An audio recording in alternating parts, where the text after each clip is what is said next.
Welcome to the Open Adoption Project. This is episode 113. I'm Sean, and in this episode, Lynette has an interview with Devaney. And Devaney is an adoptee who shared her story with us back in episode 72. And together, they will have a discussion, a book club discussion about the book Far from the Tree by Robin Benway. And if you haven't read the book, this is probably a good time for you to pause and go read it, or if you don't care about spoilers, keep listening. But Far from the Tree, like I mentioned from Robin Benway, is a young adult novel that explores the theme of family, identity, adoption, and belonging. This particular story centers on three teenagers that are siblings who were separated at birth and that were adopted by different families. And although they've grown up in different environments, they only learned about each other's existence in their teenage years. And their shared background and their connection to one another gradually draws them together. It's a good read, and I loved listening to this conversation with Lynette and Devaney. I love amplifying adoptee voices, and hearing from her perspective was really great. So we hope that you enjoyed this conversation with Lynette and Devaney, again, about the book Far from the Tree. And we'll cut to that conversation right now. We are here on the podcast with Devaney. Devaney, welcome back. We're so happy to have you here again. Thank you. I'm excited to be here. And I love books, so I'm so excited. Well, thank you. Yeah, we're really excited to be talking about a few different books for National Adoption Month. Just having some little book club sessions. And so today we're going to be talking about a book called Far from the Tree. And Devaney recommended this book. You had heard about it? Yeah. I had just been looking at books about adoption, and this one, I had two friends that had previously read it, and they had their ratings and their own personal reviews of it on Goodreads, and I trust those friends' opinions, and I was like, ooh, if they like it, I'm sure it's good. And being about adoption, I thought it was really interesting. It just, looked interesting. Yeah, well, I loved reading this book.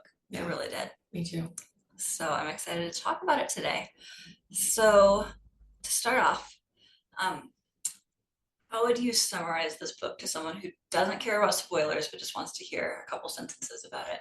Okay, cool. Yeah, I think this book gives you a really wide view of different adoption experiences, and it gives you lots of different voices about every part of the adoption story, people from every part of the adoption story, where it's like the adoptee, the parents, the birth parents, if there's social workers involved, just so many different angles and views that I feel like some books, they just kind of hyper focus on one person's experience, where I loved this one because it gives you so many different angles and views. I loved that too. And so there's three perspectives in the book, and these three perspectives, they're all siblings, but they have such different experiences, which I thought was really well done. So the author of this book was not adopted, right? You said that you learned a bit about this. Yeah, I looked into her, and she just, I guess she came up with the idea in a parking lot. Did you hear about that? No. So I guess her publisher was like, hey, can you give me some idea of what you're gonna be writing next? And she's like, I'm so sorry, I'm just really kind of blank right now. And but then she was grocery shopping, and then she was in the parking lot, and I think maybe pulling out of her parking spot, and a song from Florence and the Machine came on. And she says the lyrics hit her so hard. And it's from that song, I wrote down, Cosmic Love by Florence and the Machine. And the first line is, a falling star fell from your heart and landed in my eyes. I don't know how that would make you think of adoption, but I was like, I think she was probably supposed to write this book because, but now when I read that, I'm like, oh yeah, that could totally be like a birth mom's experience, or like an adoptive parent's experience, like a falling star fell from your heart and landed in my eyes. I just feel like, so she said the story came to her right there in the car from those lyrics, and she said she'd heard the lyrics tons of times before because she loves that song and loves that artist. But I just thought it was so interesting that the story came flooding to her, and she felt like she couldn't write it fast enough. That's amazing. That's really beautiful. Yeah. And she wasn't connected to the adoption community, but you can tell she put research into writing this. Totally. Yes. Yeah. I heard that she just had like so many books about adoption on her kitchen table that whenever her friends came over, I guess a neighbor came over, they're like, "Oh, congratulations, are you adopting?" And she's like, "No, I'm writing a book." And I just love that she had so many, books out and was doing so much research. But yeah, she said that like no story that she read was the same, and that's what fascinated her about writing about this. I love that. Yeah. Well, and the book starts off really strong. I got hooked pretty fast. Me too. It starts off introducing a character named Grace, Mm-hmm. and within, we've already told on the podcast, we're going to have spoilers, of course, in this episode. So I recommend reading the book before you listen. Yes. But it jumps in and talks about Grace, and we find out that she was adopted, and she becomes a birth mom, a teen mother, and then places her baby for adoption in the first chapter of the book, which it's a big like right away. And I think it starts with, I mean, I read the summary on the back knowing that there was going to be like a few different adoption stories in it, and the first thing that you kind of find out is that she's pregnant and she's a teenager, and I was like, okay. And then it closes with the chapter being like, and I want to find my birth mom. I'm like, oh, so you're also like adopted. And I didn't realize she was going to be a character. So I was like, ooh, that's like multi-layered. It was a big surprise. Yeah. And I mean, I don't know how much of my experience you want me to go into, Please but I do have, I'm adopted, open adoption since I was a baby. And I have all my sisters are adopted, and we all have different adoption stories, different layers and levels of openness and closeness. And so I do have a sister that she was adopted and like, into our family. And she also had a pregnancy as a teenager, and she also placed her baby. So I thought that was really interesting for me to be able to like kind of step into those shoes. Personal, yeah, because I was a child when it happened, and my sister was a teenager in her late teens. And so it was really neat to be able to kind of step into, maybe not her exact experience, but just like, okay, like put myself in that place. And I thought that was really powerful, the way that the author did that. You really felt like so much compassion and love, and like you can kind of feel what Grace was going through. She did a great job writing that chapter. Yeah. So did you feel, based on your sister's experience and seeing that, like the complexities of Grace's situation felt realistic? Yeah, I feel like it was very realistic. It must bring up so many feelings of like, you grow up, you might, I'm not saying my sister, but you might grow up as an adoptee. I never felt this way, but you might grow up being like, why would someone do this to me? Like, why was I given up? Why was I given away? Why was I discarded? Like they might have like, quote, discarded, right? Like people have some really heavy feelings about that. I had a different experience, but I do know adoptees who feel that way. And so it was really neat to see Grace, that she loves this baby, that she is like having such a hard time doing this placement, but she feels like it's the best thing for her baby. So it's kind of neat. I feel like the author did do a great job of showing that. Yeah. And so then after we meet Grace, we meet her two siblings who were also adopted by different families. Yes.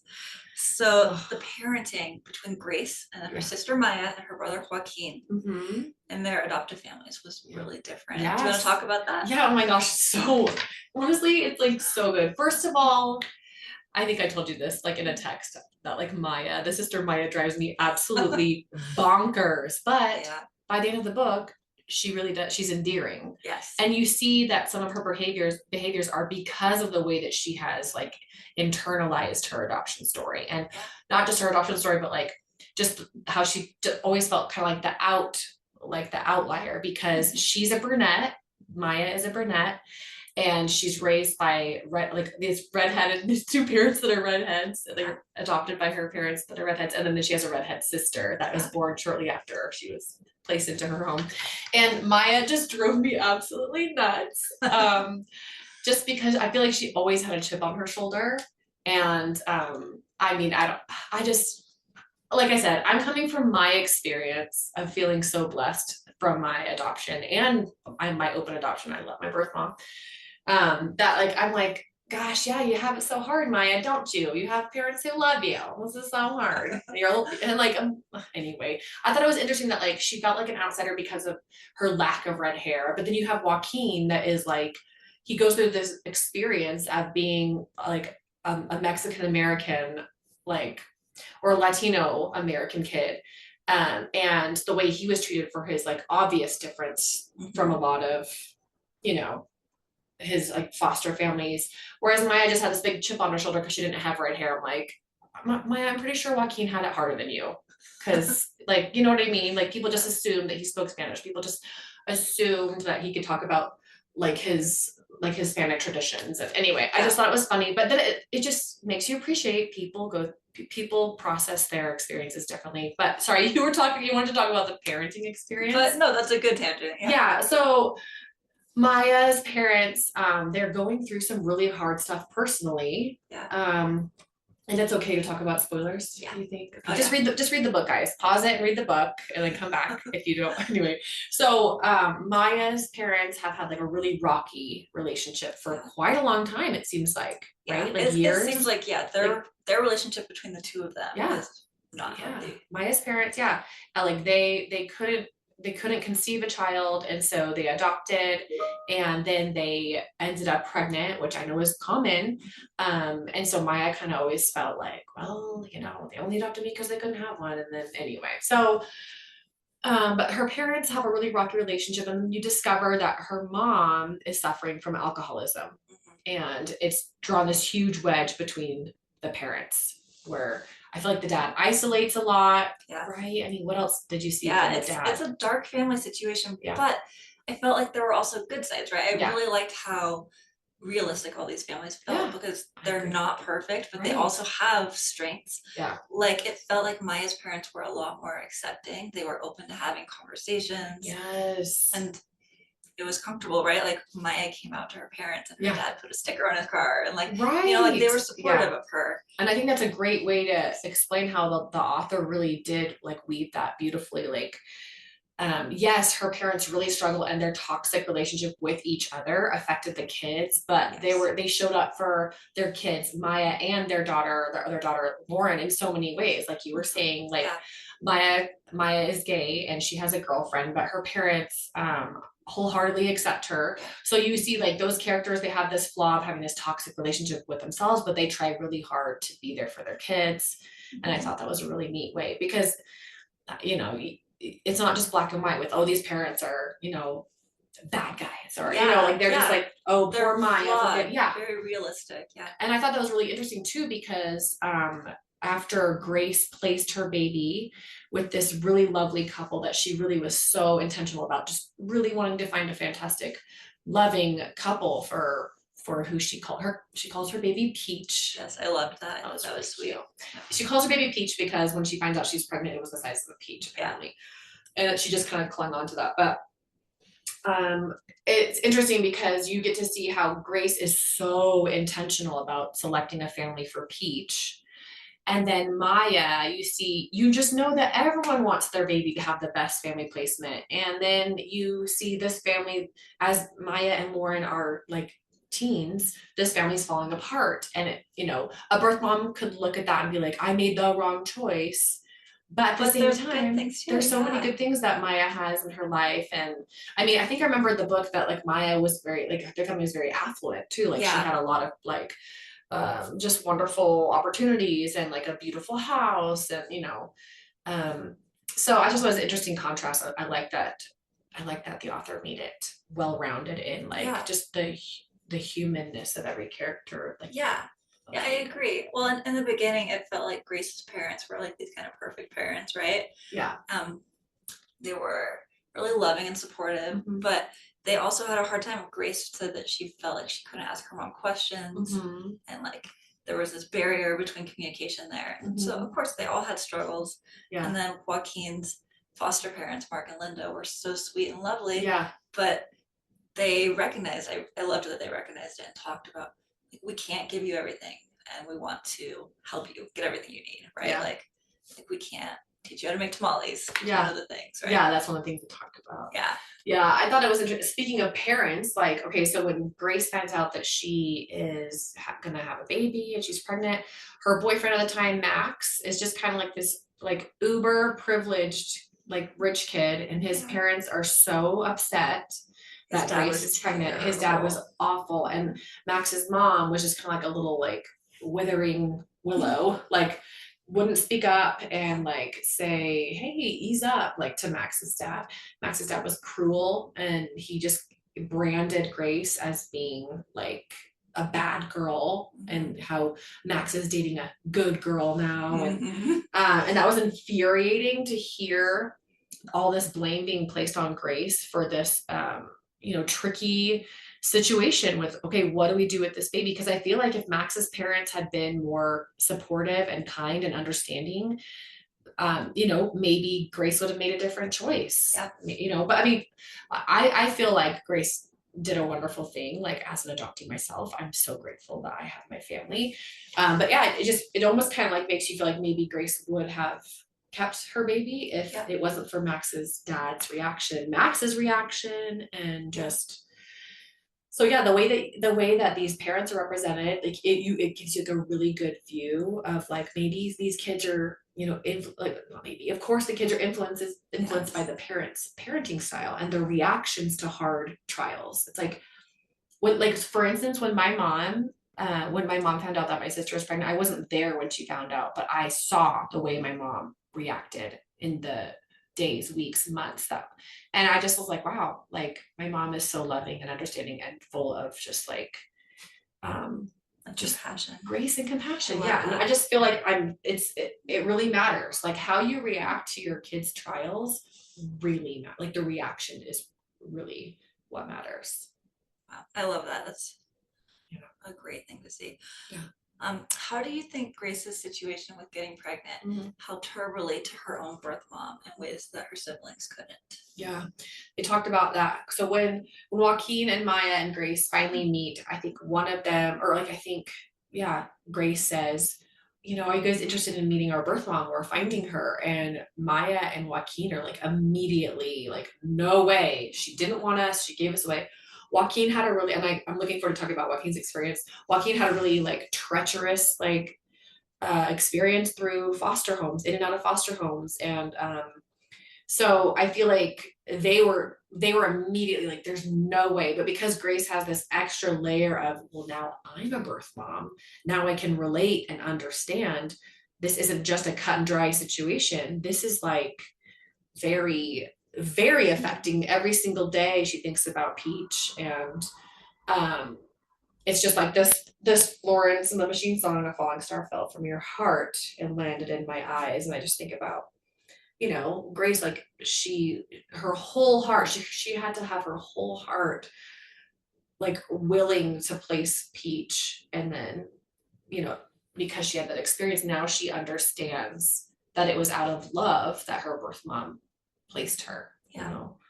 So I thought that was very interesting. And just like how because she was a birth mom herself, now she could have compassion for her birth mom. Yeah, it's interesting. I feel like a lot of the adoptees I've talked to, when they have that closed adoption, when they ultimately reunite and meet their birth mom as parents themselves, it just changes. Or like when they become parents, they are more inclined to go and find their birth mom, and it changes that perception. If maybe it wasn't such a positive perception before, it shifts when parent. I think that's such a huge thing to point out too, with two of my siblings, when each of them had like when one of my siblings had her first child, she placed for adoption, and her second child, when she had her second child, she was ready to look for and meet her birth mom, and that's when she was able to do that. And I think parenthood is a really big step for adoptees to decide, because I feel like, and it's interesting too, because I don't believe, and I hope I don't mess this up, I don't believe she attempted to try and find her birth mom until she had her second child. Her first child she didn't raise, she placed her first child, and maybe her heart wasn't ready because that was so hard, so heavy. But her second, it was like right on the heels of one of my nieces being born that she chose. And same for my other sister. When my other sister had her first child is when she sought out the records and to open everything up. And so I think that's a really important stuff, is like, I think parenthood brings up a lot of things for adoptees, and wanting to seek out answers, because you are more mature, you do have a higher understanding when you are a parent yourself. So interesting. Yeah. And then Joaquin's story was really interesting because he was in the yes. foster care system Yeah. throughout his childhood. Mm-hmm. How did his experience impact your perceptions of children in care or Yeah. these relationships? Yeah. Yeah, I think that, like, you know, first of all, it breaks your heart because I believe he was placed for adoption. What I believe his birth mom, her name is, what is it, Melissa Taylor. Yeah. His birth mom, I believe, kept him for, wasn't Joaquin with her when she was pregnant with Grace? I believe there's like a picture of him on her hip. Yeah, she parented for a while. Yeah, for like about a year, and then I think the mom, I think she struggled. You find out later that she was struggling with some really like bad relationships and just like not being able to take care of herself and jumping from job to job. So yeah, so Joaquin was this like beautiful baby boy for I think a year or more with his birth mom, and then he was placed into foster care. And then when you also find out early in the book that Grace's parents were approached, hey, the baby actually has a big brother. Do you want to also adopt him? And they weren't able. They said that they didn't feel like they could. Yeah, so hard. You know, because it was their first time being a parent, and they felt maybe like, okay, well, we're ready for a baby, but we don't know.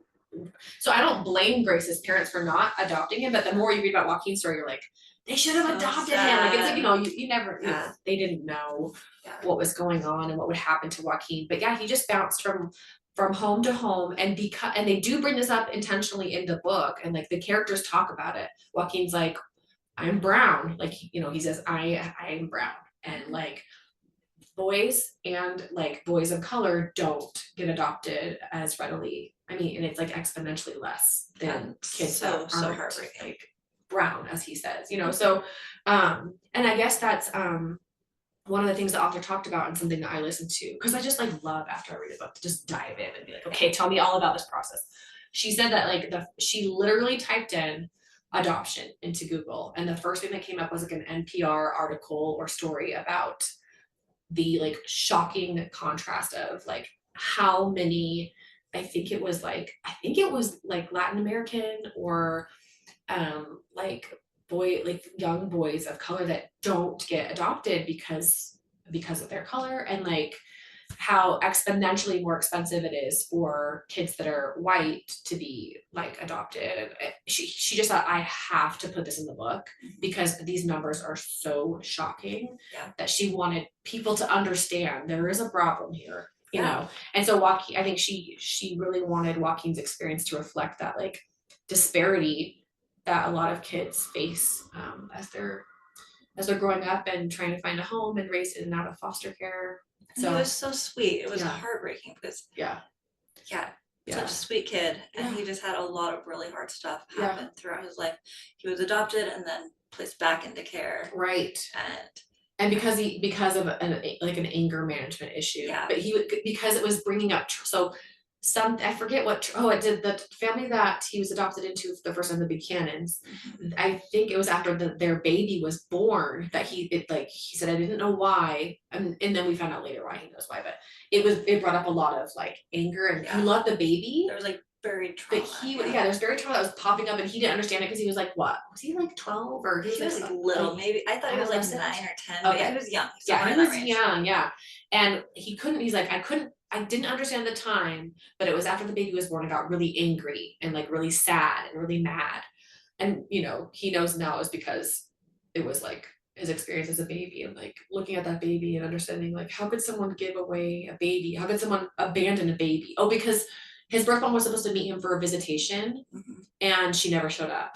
And like I think he remembered waiting for her when he was like a toddler, and she never showed up. Yeah, and he was wearing his favorite shirt, was that a Spider-Man shirt? That's right. Yeah, he was wearing his favorite shirt because he knew he was going to see his birth mom. You know, actually it was his mom because he wasn't adopted yet, and she just didn't show up. And so I think that just when that baby was born in his new family, I think it triggered him really bad, and he started having behavioral problems. And then his dad was trying to like.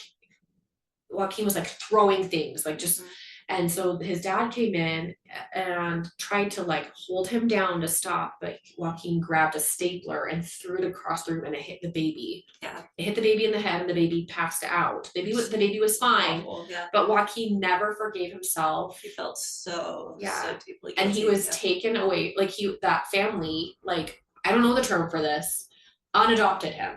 Yeah, they placed him back into care, Yeah. or they relinquished him back into care. Yeah. Which happens more than it should. We've had a few adoptees on our show. Yeah.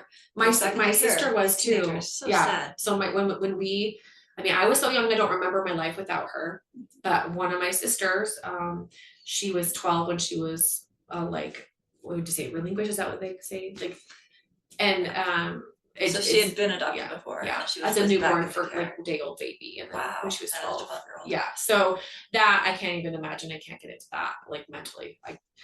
I have so much like compassion for where she's been, and I have no clue how I could even handle that. So reading Joaquin's story really again put me in one of my sister's shoes, and I was like, wow, gosh, this really is an experience that people have, and like the soul crushing, just like the heartbreaking, just pain that you would have to process from having your family like give you and he really struggled with his self-worth throughout the book. And I feel like he began to get better at accepting himself and seeing his value, but it was a struggle. Like he didn't believe his sisters would really want a relationship, or like keep coming back. Like after he met them, he's like, this is kind of like, he kind of had his hands like out at a distance. He was being careful. He was guarding himself, which makes so much sense. Absolutely, because I love how the author, like the story unfolds. You don't get all the information at the beginning, but the author really helped you like peel back why each character was the way they were. And like I said, by the end of the book, I didn't mind Maya. She just has a hard personality. You know what I mean? Like that's it. She was she just like had a really like funny personality, where I'm just like, oh, Maya, stop being so prickly about everything. She was at the age where she's so prickly. Yes, exactly. Like she's just a little prickly about everything, and it's just I don't think it had anything to do with her adoption. I think her personality was just prickly. Her tendency. So anyway, so Joaquin, but I just like, it's pretty amazing to see Joaquin's foster parents, Mark and Linda, how they were relentless about wanting to show him they loved him and wanted him to be part of their family. And it's really neat to see him go through like learning to accept that he is of worth and loved. And then like they ask him like, would you like us we would like to adopt you, will you be our child? And like he works through that. It takes time. And it really does. And I think it was really good the way that she portrayed him having to struggle through that, because he's like, this can't be real. Like what, is he 17? He's 17. So he's like almost an adult, but these parents are relentless in their pursuit of just like, we love you, and like we're gonna be so patient with you. And I thought it was pretty cool. They like had a therapist that they worked with, and that they asked Joaquin if he wanted to go to, and I thought it was great that he went. I mean, it shows a lot about Joaquin's like inner character, that he just like, I think at the beginning he was like, oh, like I don't want to meet with a therapist, but I actually really like her, so I'm gonna keep talking and keep going. That's pretty cool. Joaquin's growth was incredible. It really was. I think his character had the most growth. Yes. Like for us as readers to like see in the book, as far as like the way that the author wrote it. So absolutely. Yeah. So Maya was the only sibling who had a sibling growing up, right? Like Lauren was her sister. Right. The redhead child. Yes. Yeah. And like they talked about how like she would walk up her stairs. Maya would walk up the stairs, and all the family photos were out, and it was these three redheads and her. Like I'm just like, she's like surrounded by.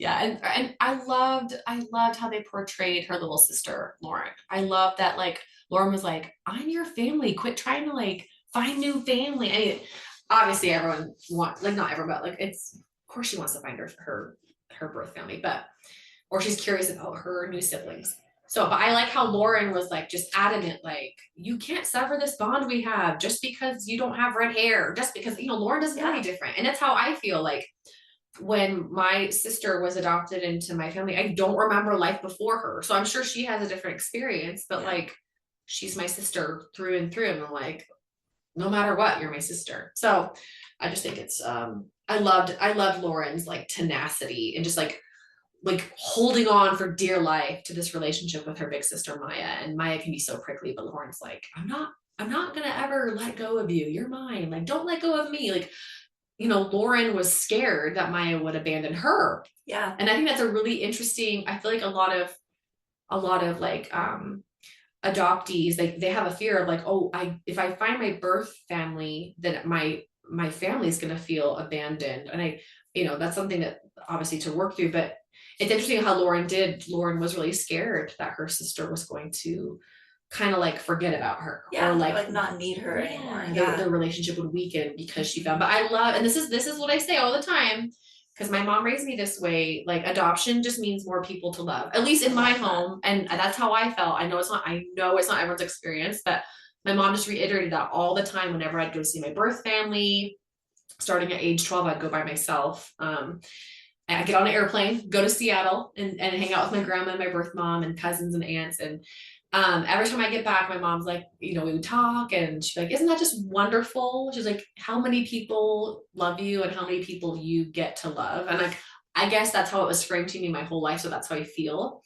And so I think Lauren, like sweet Lauren, Maya's sister, she was terrified that it wasn't going to be more people to love. I think Lauren was terrified that Maya was going to find, quote, her people and like ditch Lauren. And Lauren was going through this awful thing of her parents going into through a divorce, and watching her, Lauren and Maya's mom struggling with alcoholism and the dad leaving, and like this really shaky time for Lauren. And Maya kind of, it's almost like she gets this lifeboat thrown at her of this like new family, quote, new family she can cling on to. And Lauren's like, wait, but I don't have a new family. Mine's falling apart. Like, so I thought that was really great. I'm so like impressed that the author put that in there. I feel like it was such a great way, because it's like you have to look at everyone's experience with adoption, not just the adoptee, or not just the and I like that it was very multifaceted. I loved it.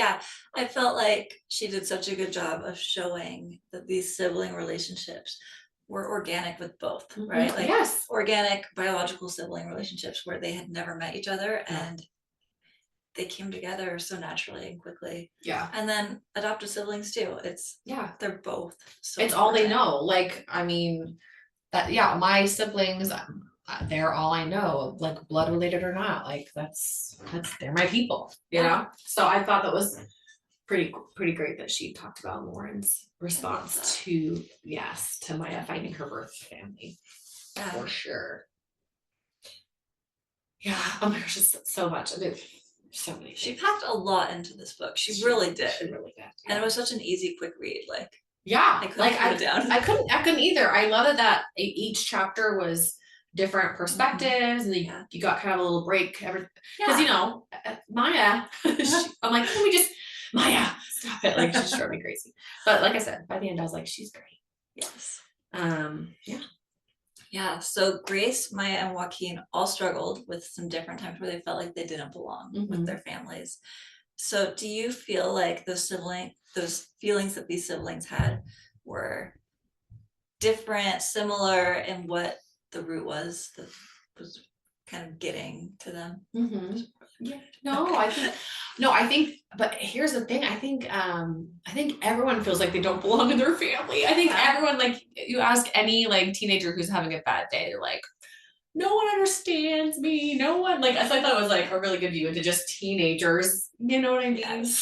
But like, there were these like little visual cues and these little like, like these cues that they experienced that made them feel like they didn't belong. Like, Maya's experience of not having red hair.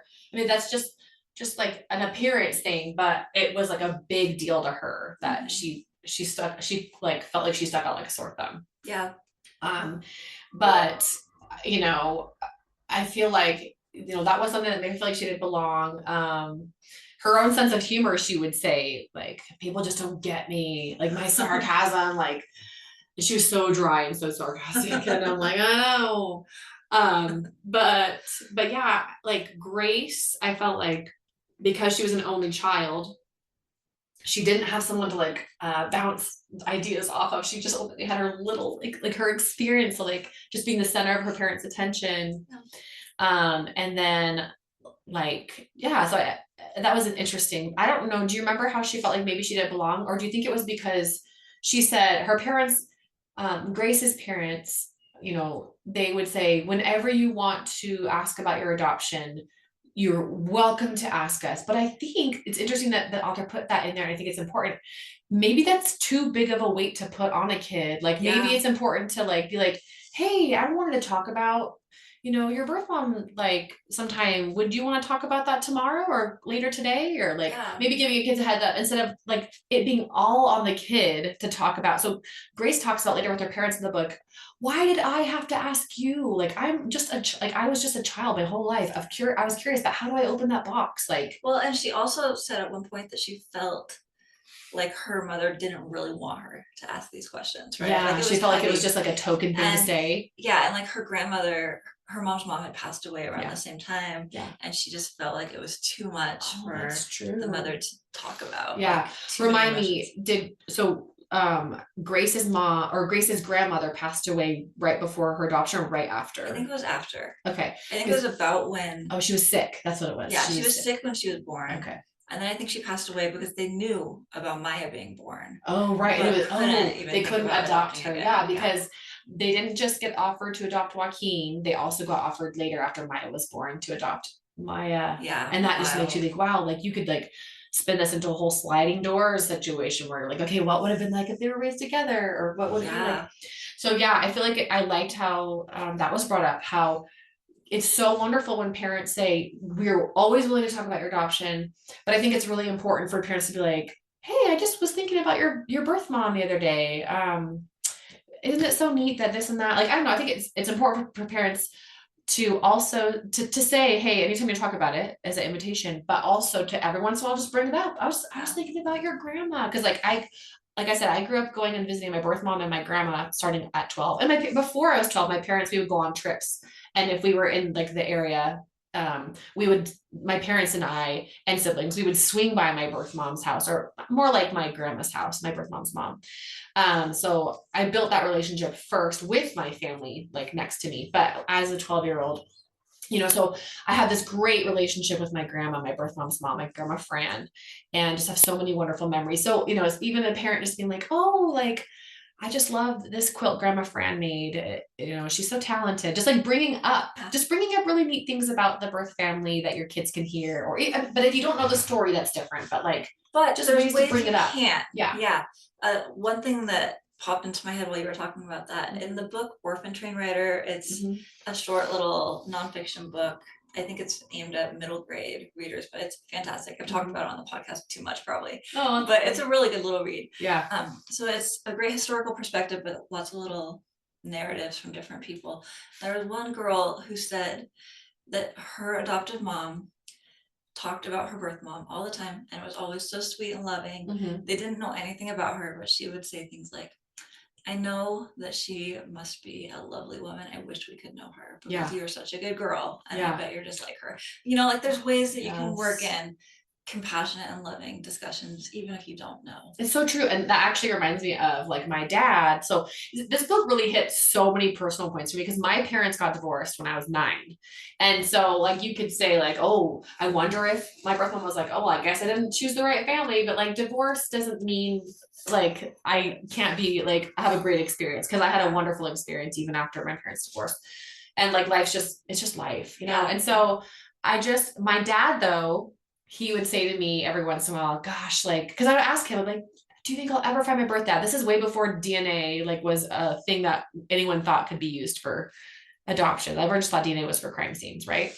So I just remember like my dad, every once in a while, he would say, yeah, someday you're gonna find him. Like, and he would just talk about him. Oh, he's gotta just be so great. Like same thing, like, you know, and just like, yeah, even just saying those things like, wow, like what an amazing guy he must have been for, like, I don't know, it's sweet when parents make a little effort. And I think I talked about in a podcast with you, that I did, what was it, last year? how my parents, there was like the Santa Lucia Christmas like festival, and they're like, Devaney, do you want to do this? They need extra like helpers for the Santa Lucia. I was 3 or 4, and I remember I knew that I had Swedish ancestry from my birth parents. It was on my adoption record, and they're like, your birth family is Swedish, and this is a Swedish tradition. Do you want to do this? And I like, oh, that is so special. It made me feel like the whole event was about me. Like when you're 3 or 4, you're like, they're doing this for me. And so I just think it's very sweet that like when you can give a nod to a birth parent, honor these parts of our children. And also when a birth parent can give a nod to a parent, and just be like, gosh, I think you're like, my grandma would do that all the time. Gosh, your parents are just so wonderful for letting you come here and spending money to fly you out here. They just put me on a plane and see you later. My birth mom or grandma would pick me up. And back in the day. I wonder how I'd feel about that 90s, now. Yeah, the 90s. Back when you could walk to the gate. I know, it's wild. It's so different. Yeah. But no, I love that they did that. Yeah, I think it's pretty great. And I love that conversation was compassionate all around the table. Yeah, and I know that's not always the case, but I think it's great that the author like really showed so many sides. Yeah. So many sides of that. Yeah.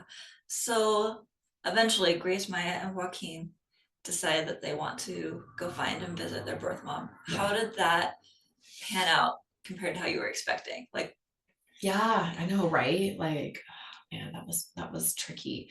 I was so they go and find, they have an address because is it Maya that finds a letter? Every adopted kid like is always looking for evidence of letters, aren't they? I mean, I remember being a kid and like looking through stuff and like, oh my gosh, this is my birth certificate. And like, by the way, my name is spelled wrong on my birth certificate. My parents had to get a new one because they wrote it down wrong, or someone wrote it down wrong. But anyways, besides that, so Maya finds a letter, and she knows her birth mom's address. She knows where the letter came from for some reason. Yeah, it was just like on the letter. And so that's their clue. And when Maya finally understands, obviously this is a major theme. Grace does not tell her siblings that she placed a baby for adoption. Yeah, she's so ashamed. She doesn't want to tell them. She was ashamed of it, and she was being like bullied severely at school about it. And she'd heard how they were talking about their birth mom, and she was like, yeah, they're gonna judge me. Exactly. She did not want, because they had already said those things about their birth mom and how they felt about it, she was terrified to say something, because she wanted a relationship with them, and she was scared, I think, that they would push away from her. Like, how could you do that? So when they finally all get on board, so Grace finally tells her siblings, well, because Maya's like personality, like, she steals Grace's phone and finds like something on Grace's phone, as a picture of the baby, I believe. Yeah. And she's like, who is this? Anyway, so no boundaries, Maya. So finally, so Grace is like, she wasn't ready. That's, but she does share with her siblings that she just had a baby and she placed the baby for adoption.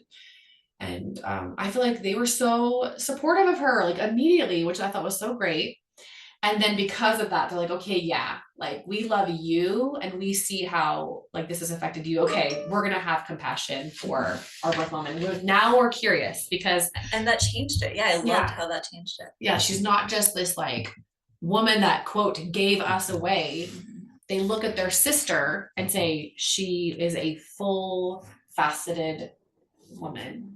And she probably had all these feelings and all these experiences. So, so they finally all get on board together. Okay, yes, let's do this together. And one of them says it's all or none. Like, we're all together or not all doing this. Yeah. So I thought that was really great.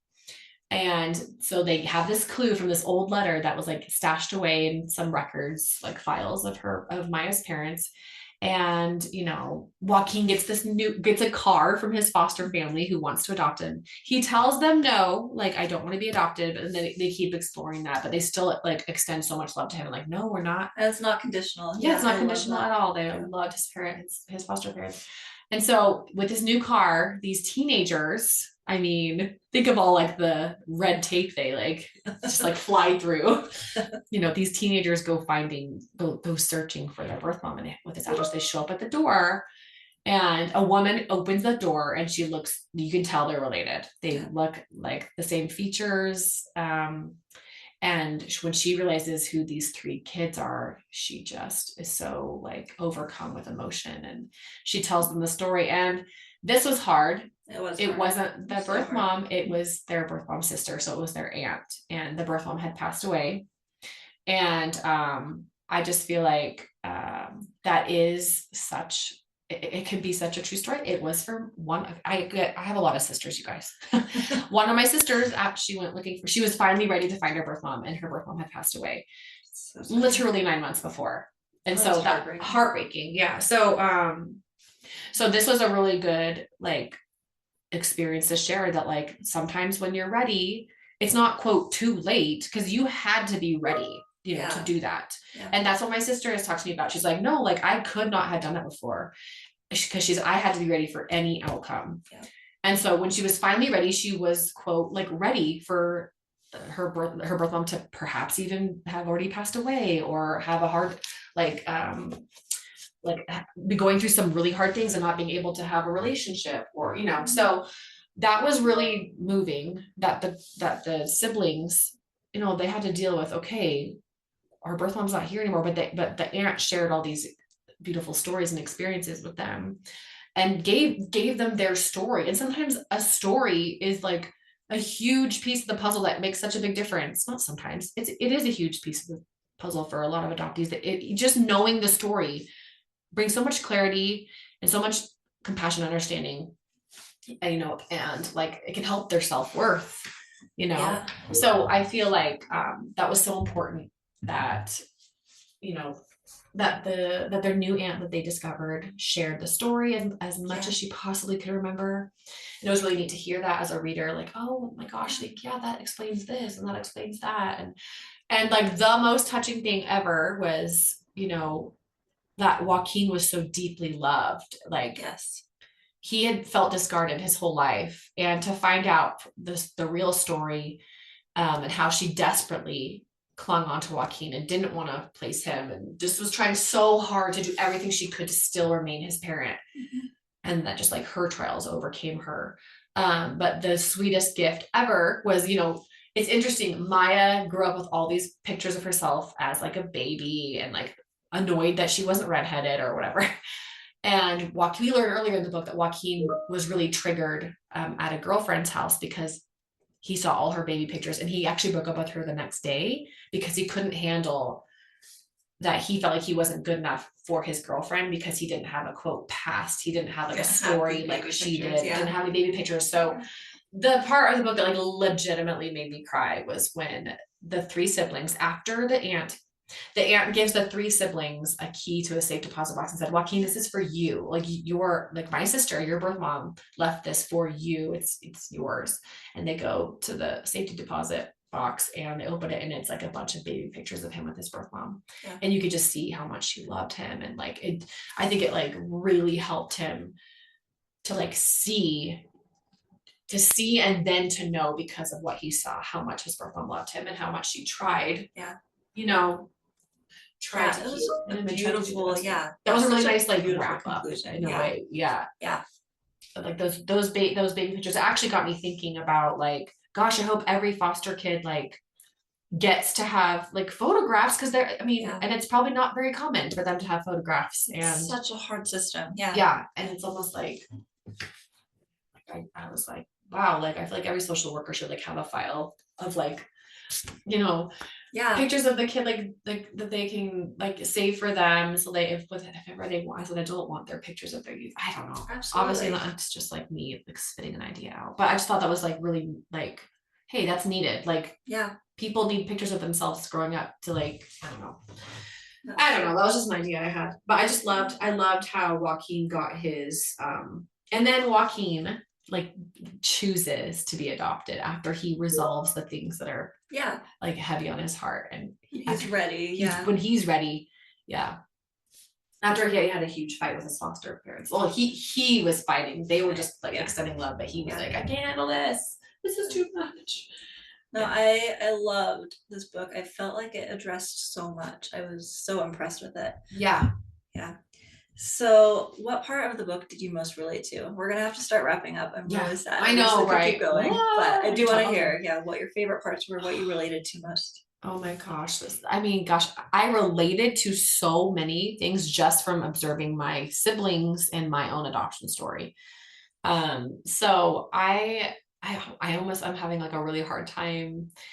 You know what? Actually, this is really interesting. I don't know if it's relating, but this is going to sound bizarre, you guys. I felt so normal growing up. I thought everyone had a birth mom. Like, you know what I mean? Like, it was so normal for me. I never felt out of place. And I think it's because I had an open adoption from the beginning, and not just an open adoption, but like a really healthy experience with my birth mom and my grandparents and my aunts and uncles and like my half siblings, my cousins. Like, I just felt like, oh yeah, like my birth mom, she just knew, like, quote, she just knew this was the best thing for me. And like, I found my family, and she, it was like this, it was always recounted to me, like the day I was born, my parents got to be there. My birth mom wanted my parents to hold me first. Like, in my head, it always made me think of, yeah, like this is like my birth mom just knew, and everything was great. Everything was fine. But like, I did not, I'm embarrassed. I'm actually mortified, I guess. I never thought, I didn't really think of, I've never thought of her pain for placing me, because all the things I've heard and seen and talked with my people about with my adoption story, my birth mom included, it was like never this like gut-wrenching, heart-wrenching experience. But when I look at Grace's experience and what she went through, and thinking of her baby, and like worrying about, did she do the right thing? Did she place, I guess it actually really just made me want to have a conversation with my birth mom and be like, hey, like, FYI, you did an incredible job making me feel incredibly secure.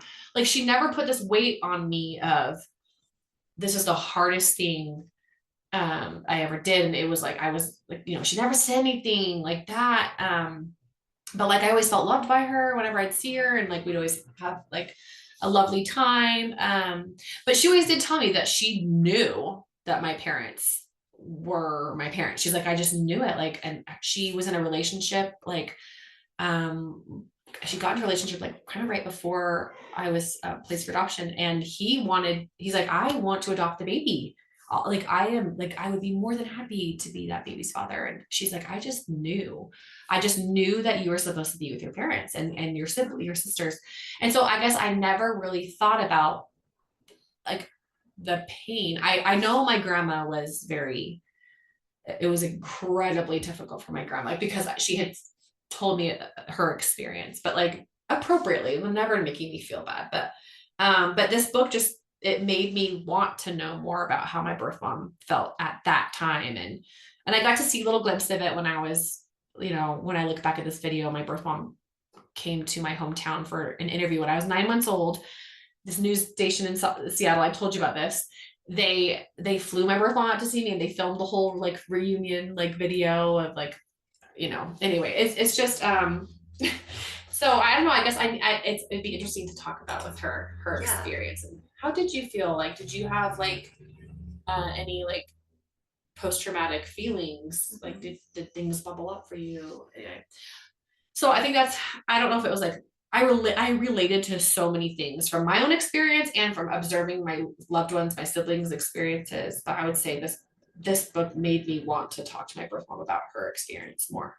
I love that. So I think that's probably my big takeaway. Yeah, that's beautiful. Thanks. All right. So overall, you recommend this book? I definitely recommend this book. And interestingly enough, I didn't realize it was a YA book. It's considered a YA book, and it won some like national award. I'm not surprised. It won an award. I would say like it might be like a little bit heavy for like, I think like an older teen is great. Yeah. A younger teen, I would that's like wait. Yeah.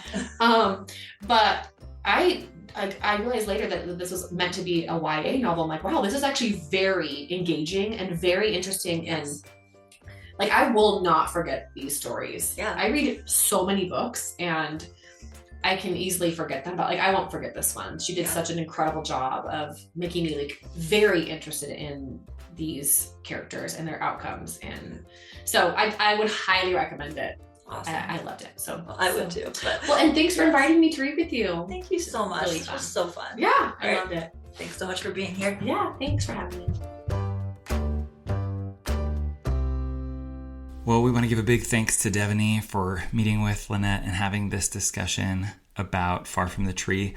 So grateful for her and for her insights. As it is National Adoption Month or Adoptee Awareness Month, we just want to turn the attention to where it should be, the voice of the adoptee. So thank you so much, Devaney, for sharing. We look forward to sharing a few more episodes coming up. Next week, we have an adoptee named Sherilyn, who also was previously on the podcast. One of the first adoptees that we interviewed. She and Lynette will have a discussion about the book Orphan Train. So put that on your list, your listening list, or go check it out at the library and read that. Also, just want to let you know that the adoption guide for parents that Lynette has written, we've actually added 5 new chapters and about 40 new pages of content to that. And if you're interested in purchasing that, you can currently buy it for $9.99, and that's available at openadoptionproject.org. And again, this is a resource that she has created for the adoption community, particularly those who are hoping to adopt, who have recently adopted, that helps us focus on the adoptee and create an open adoption experience that will set them up for a lot of success. So go check that out. All the proceeds go straight back into the podcast so that we can keep producing. So thank you so much for being a listener. We're grateful for you and hope that you can continue to be a force for good in educating the world about adoption. Thanks so much for listening to this episode of the Open Adoption Project.